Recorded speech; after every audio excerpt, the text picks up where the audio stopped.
আমি বিরিয়ানি পছন্দ করি, চাইনিজ খুব একটা পছন্দ করি না।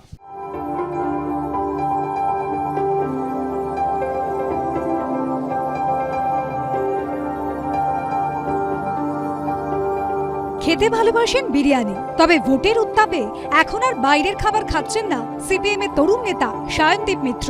2026-এর বিধানসভা ভোটে বরানগরে এবার বামেদের বাজি তিনি। গঙ্গাপাড়ের এই জনপদে এবার লড়াই ত্রিমুখী। বাম প্রার্থী সায়নদীপ মিত্রের লড়াই তৃণমূলের সায়ন্তিকা বন্দ্যোপাধ্যায় এবং বিজেপির সজল ঘোষের সঙ্গে। গরমের মধ্যেই চলছে প্রচার, সমান তালে চলছে দৌড়ঝাঁপও। শরীরকে ফিট রাখতে কি করছেন বাম প্রার্থী? বরানগর বিধানসভা কেন্দ্রে সিপিআইএম প্রার্থী সায়নদীপ মিত্র বরানগরের 1 নম্বর ওয়ার্ডে একজন পার্টি কর্মীর বাড়িতে তিনি মধ্যাহ্নভোজ করছেন। আমি সকালবেলা একেবারে হেভি ব্রেকফাস্ট করেই বেরোই, সকালবেলা যতটা পারি খেয়ে নিই, খেয়ে বেরোই, তারপর সারা দুপুর অবধি প্রচার করলাম, দুপুরে তারপর কোথাও একটু সামান্য ভাত খেলাম, এই আমার মোটামুটি প্ল্যানিং। বিকেলবেলা একটু মুড়ি, আর রাত্রিবেলা রাতের খাবার ডিনার, রুটি 3টে, ব্যাস। বাড়ি বাড়ি প্রচার সারার ফাঁকেই দুপুরের খাবার সারছেন সিপিএম প্রার্থী।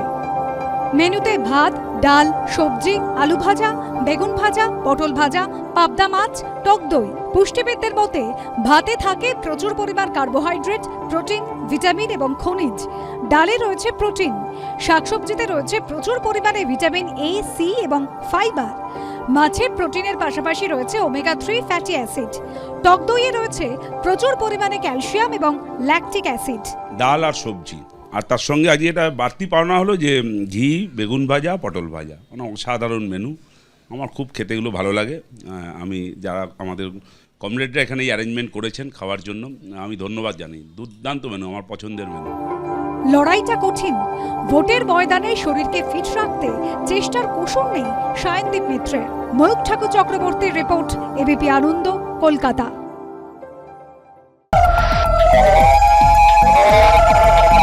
8-এর দশকের শেষ লগ্ন, তার অভিনীত ছবির একটি গান তোলপাড় ফেলে দিয়েছিল, গা ছমছম কি হয় কি হয়। তারপর গঙ্গা দিয়ে বহু জল বয়ে গেছে। বাম শাসন শেষ হয়ে তৃণমূলের 15 বছর ক্ষমতায় থাকা হয়ে গেল। এখন তিনি পুরোদস্তুর রাজনীতিবিদ। এই নিয়ে দ্বিতীয়বার বিধানসভা ভোটে লড়ছেন, আর এবারের ভোটটাও কার্যত গা ছমছমে। কি হয় সেটা তো বোঝা যাবে 4 মে, কিন্তু তার আগে এখন মরিয়া হয়ে প্রচার করছেন তিনি। পৌঁছে যাচ্ছেন ঘরে ঘরে। টালিগঞ্জ কেন্দ্রের বিজেপি প্রার্থী পাপিয়া অধিকারী, তার উল্টো দিকে রাজ্যের হেভিওয়েট মন্ত্রী অরূপ বিশ্বাস এবং সিপিএম এর পরিচিত মুখ পার্থপ্রতিম বিশ্বাস। 2021 সালে বিজেপিতে যোগ দিয়ে হাওড়ার উলুবেড়িয়া দক্ষিণ কেন্দ্রে টিকিট পেয়েছিলেন পাপিয়া। চলচ্চিত্রে দীর্ঘদিনের অভিজ্ঞতা থাকলেও ভোট যুদ্ধে এটা তার দ্বিতীয় অভিজ্ঞতা। সামনে হেভিওয়েট মন্ত্রী, এবার তার আসন বদলেছে দল। হাওড়া থেকে একেবারে টালিগঞ্জ, বাংলার ছবির ভরকেন্দ্রে। সব মানুষ বলছে চোর তাড়ান, আপনারা আসুন। এমনকি কমিউনিস্ট লোকেরা বলছে আপনারা আসুন, তারপরে আমরা লড়াই করব। 2006 সাল থেকে টালিগঞ্জ কেন্দ্র থেকে জিতে আসছেন অরূপ বিশ্বাস, পরপর 4 বার। এবার তার বিরুদ্ধেই লড়তে হচ্ছে পাপিয়া অধিকারীকে। যদি স্পোর্টসকে ভালোবাসেন তাহলে স্পোর্টস প্রমোট করতে উনি কী করেছেন? আমি বহু জায়গায় গেছি, আমি ফুটবল ভালোবাসি বলে। আমি মোহনবাগানের মেয়ে। মেসিকে দিয়ে কি এদের প্রমোট করা যেত না? একটা ওয়ার্কশপ করতো, প্রচুর পয়সা লেগেছে মেসিকে আনতে। প্রচারে বেরোচ্ছেন রোজই, ভোটারদের দৌড়ে দৌড়ে ঘুরছেন, কর্মী সভা করছেন, চলছে স্লোগানের লড়াই। তাহলে জয় শ্রীরাম,